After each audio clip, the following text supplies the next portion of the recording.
1967 সালের 20 নভেম্বর পাকিস্তানের করাচিতে তৎকালীন পাকিস্তান আর্মির মেজর জিয়াউর রহমান ও তার স্ত্রী খালেদা জিয়ার কোল আলোকিত করে জন্মগ্রহণ করেন তারেক রহমান, যিনি পরবর্তীতে স্বাধীন বাংলাদেশের অন্যতম আদর্শের উত্তরাধিকারী এবং দেশনায়ক হিসেবে জনমানুষের মনে প্রতিষ্ঠিত হন। তিনি শহীদ রাষ্ট্রপতি জিয়াউর রহমান ও খালেদা জিয়ার প্রথম সন্তান। তার জন্ম এমন একটি পরিবারে যেখানে দেশপ্রেম এবং সংগ্রামের চেতনাই ছিল জীবনযাপনের মূল ভিত্তি। তার পিতা শহীদ রাষ্ট্রপতি জিয়াউর রহমান ছিলেন মহান মুক্তিযোদ্ধা এবং ৭১-এর মহান মুক্তিযুদ্ধের চেতনার অন্যতম প্রতীক। অন্যদিকে মায়ের ত্যাগী মনোভাব তাকে শিখিয়েছিল কিভাবে দেশের জন্য লড়াই করতে হয়। এই পরিবারের প্রতিটি সদস্য, বিশেষ করে তার বাবা মা, জাতির জন্য তাদের জীবন উৎসর্গ করেছিলেন। তাদের জীবনের সংগ্রাম, আত্মত্যাগ এবং দেশপ্রেম ছোটবেলা থেকেই তারেক রহমানের মননে এক অসীম শক্তি ও সাহসের বীজ রোপণ করেছিল। শৈশব এবং কৈশোর থেকেই তিনি বুঝতে পেরেছিলেন যে তার পথ অন্য সবার থেকে আলাদা। দেশের জন্য তার বাবা মার আত্মত্যাগ, স্বাধীনতা ও গণতন্ত্রের জন্য তাদের সংগ্রাম তাকে দেশের প্রতি গভীর দায়বদ্ধতার পথে নিয়ে চলেছিল। যে দেশের লোকের অবস্থা যতদিন পরিবর্তন করে ততদিন আমিও নিজে অত বিলাসিতা পছন্দ করি না আর কি। আমার ছেলেদের কোনো সময় কোনো বেশি কাপড় চোপড় সে পছন্দ করতো না। আমার এই শার্টটাই আব্বুর ছিল আগে। এটাই তার পরিবার ছিল তার প্রথম শিক্ষালয়, তার অনুপ্রেরণার প্রথম উৎস। 1988 সালে বিএনপির গাবতলী উপজেলার প্রাথমিক সদস্য হিসেবে যোগদানের মাধ্যমে তার রাজনৈতিক জীবনের সূচনা হয়। এছাড়াও বগুড়ার মানুষের সাথে নিবিড় সম্পর্ক তৈরি করতে তিনি নিঃস্বার্থভাবে কাজ করতে শুরু করেন এবং জনগণের সমস্যা সমাধানের চেষ্টা করেন। তার জন্য রাজনীতি মানেই ছিল জনগণের সেবা। স্থানীয় পর্যায়ের রাজনীতির মাধ্যমেই তিনি দেখতে পান তৃণমূল মানুষের প্রকৃত জীবন, তাদের সমস্যা ও সংকট।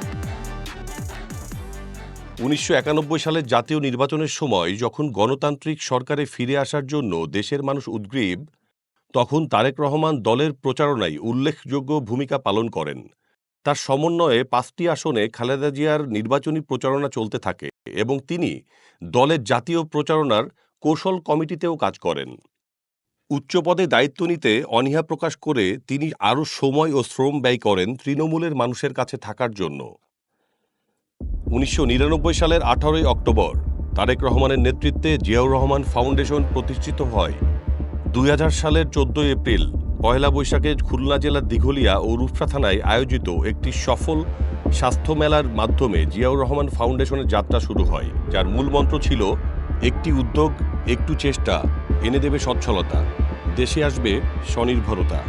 এই অনুপ্রেরণামূলক স্লোগানকে ধারণ করে প্রতিষ্ঠিত এই ফাউন্ডেশনের ভিশনারি প্রেসিডেন্ট দেশনায়ক তারেক রহমান দৃঢ়ভাবে বিশ্বাস করেন যে আমাদের দেশের প্রতিটি মানুষ যদি নিজ নিজ অবস্থান থেকে ছোট ছোট উদ্যোগ গ্রহণ করেন, তাহলে দেশের অর্থনৈতিক অগ্রগতি নিশ্চিত হবে। এ লক্ষ্যকে সামনে রেখে তিনি জিয়াউর রহমান ফাউন্ডেশনের ব্যানারে প্রাথমিক পর্যায়ে স্বাস্থ্য, শিক্ষা ও কৃষি খাতে বিভিন্ন সেবামূলক প্রকল্প হাতে নিয়েছিলেন। 2007 সালের শুরুতে বাংলাদেশ একটি বিশেষ রাজনৈতিক সন্ধিক্ষণে ছিল।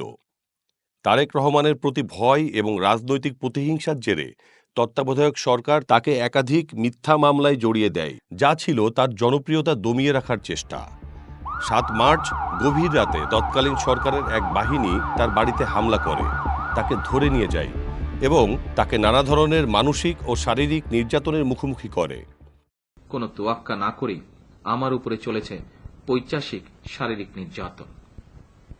তারা হয়তো আমাকে হত্যাই করতে চেয়েছিল। 2008 সালে অত্যাচারের কারণে শারীরিক অবস্থা ক্ষতিগ্রস্ত হওয়ায় চিকিৎসার জন্য তিনি লন্ডনে যান, কিন্তু নির্বাসন তাকে দেশের মানুষের পাশে দাঁড়ানো থেকে দূরে রাখতে পারেনি। প্রবাসের থেকেও তারেক রহমান বিএনপির নেতৃত্ব দিচ্ছেন। প্রতিদিন দলকে সুসংগঠিত রাখতে অক্লান্ত পরিশ্রম করছেন। টেক ব্যাক বাংলাদেশ কর্মসূচির মাধ্যমে তিনি দেশ ও জাতিকে মুক্তি ও উন্নয়নের নতুন স্বপ্ন দেখান। Take back Bangladesh. স্কাইপ এবং ভার্চুয়াল সভার মাধ্যমে দলের সঙ্গে প্রতিটি বিষয়ে যোগাযোগ রাখা এবং প্রত্যেকটি সিদ্ধান্তে তার দায়িত্বশীল অংশগ্রহণের জন্য তাকে দল এবং সমর্থকদের মাঝে আরও প্রিয় করে তোলে। 2023 সালের 13 জুলাই বাংলাদেশের রাজনৈতিক ইতিহাসে একটি নতুন অধ্যায় যোগ করেন তারেক রহমান। দেশে শান্তি, সুশাসন এবং প্রগতি ফিরিয়ে আনতে তিনি ঘোষণা করেন 31 দফা সংস্কার রূপরেখা। এই পরিকল্পনা ছিল দেশের অগ্রগতির একটি রোডম্যাপ।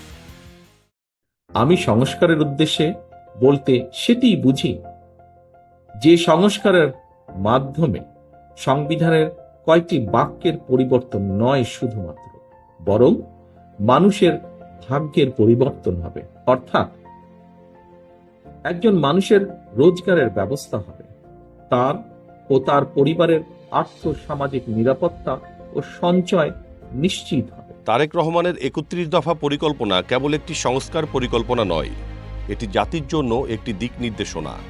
এই পরিকল্পনায় রয়েছে একটি নতুন বাংলাদেশ গড়ে তোলার প্রতিশ্রুতি, যেখানে প্রতিটি নাগরিক নিরাপদ, সুরক্ষিত এবং সম্মানিত। তার পরিকল্পনায় আছে স্বচ্ছ এবং সুষ্ঠু নির্বাচন পরিচালনার প্রতিশ্রুতি, প্রশাসনিক কাঠামোর সংস্কার এবং আর্থিক খাতের সুষ্ঠু ব্যবস্থাপনা।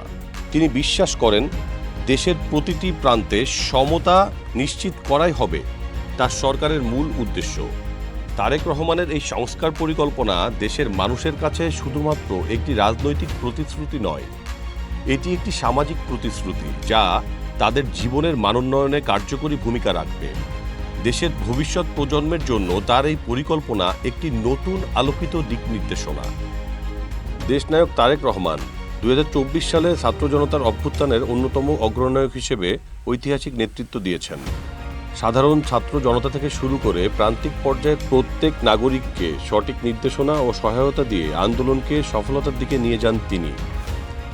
প্রতিটি পদক্ষেপে তার দূরদর্শিতা এবং সময়োপযোগী নেতৃত্ব সাধারণ ছাত্র জনতাকে এগিয়ে যাওয়ার প্রেরণা যোগায় এবং কাঙ্ক্ষিত বিজয়ের শিখরে পৌঁছে দেয়। তার বুদ্ধিদীপ্ত নেতৃত্ব, গভীর বিচক্ষণতা এবং অনুপ্রেরণাদায়ক উপস্থিতি এই আন্দোলনকে এক নতুন দিশা দিয়েছিল। তার প্রবাসী জীবনের মধ্যে থেকেই দেশের মানুষ দিন গুনছে তারেক রহমানের প্রত্যাবর্তনের। দেশে তার ফিরে আসা শুধু বিএনপির জন্য নয়, বরং পুরো জাতির জন্য এক নতুন অধ্যায়ের সূচনা করবে বলে বিশ্বাস করে দেশের মানুষ। তারেক রহমানের প্রত্যাবর্তন কেবল একটি রাজনৈতিক ঘটনা নয়, বরং এটি দেশের মানুষের জন্য একটি আশা, একটি নতুন সম্ভাবনা।